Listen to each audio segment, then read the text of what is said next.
Alors la première chose qui va être vraiment importante lorsque l'on veut travailler sur une retouche aussi compliquée que des retouches de carrosserie, c'est d'avoir vraiment quelque chose d'extrêmement propre au niveau de l'interface. Donc on va passer quelques minutes à refaire un espace de travail qui va correspondre parfaitement à ce dont on a besoin. Je pars sur l'espace de travail qui s'appelle indispensable et que l'on va trouver ici, espace de travail indispensable par défaut.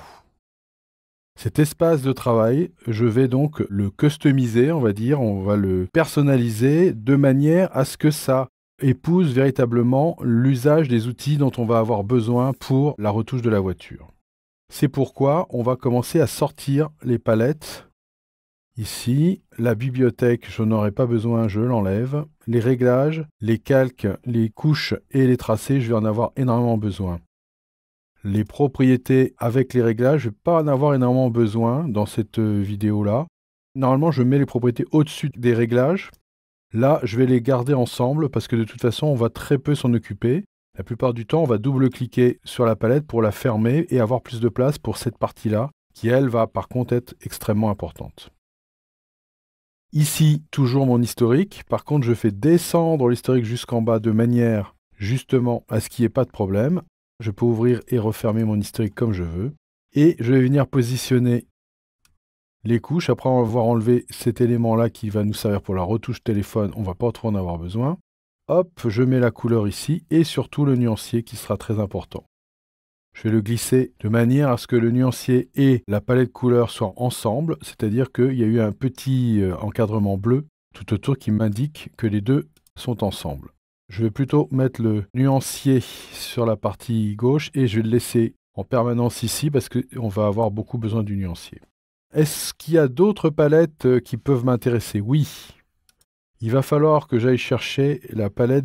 Normalement, on va avoir les outils prédéfinis. Les outils prédéfinis, je vais les mettre juste en dessous ici. Je clique dessus, je vais avoir les outils prédéfinis ici. En fait, on les a aussi ici, mais ce n'est pas du luxe. Si on les a deux fois, ce n'est pas vraiment un problème. On va beaucoup utiliser la plume pour faire des sélections. On va beaucoup utiliser le dégradé. Donc le dégradé n'a pas de palette a priori. C'est par rapport à cet élément-là que l'on va faire des dégradés. Parfait. Donc c'est bon. Et puis, si je retourne une dernière fois, regarder un petit peu tout ce qu'il y a, je vais faire le tour rapidement. Je pense que je vais pouvoir commencer avec ça. On ne va pas avoir besoin de faire autre chose. Très bien, on va démarrer avec ça. De toute façon, je pourrais toujours améliorer cet espace s'il y a des choses en moins ou si je veux en rajouter. Ici, je vais venir lui dire que je voudrais un nouvel espace de travail que je vais appeler voiture.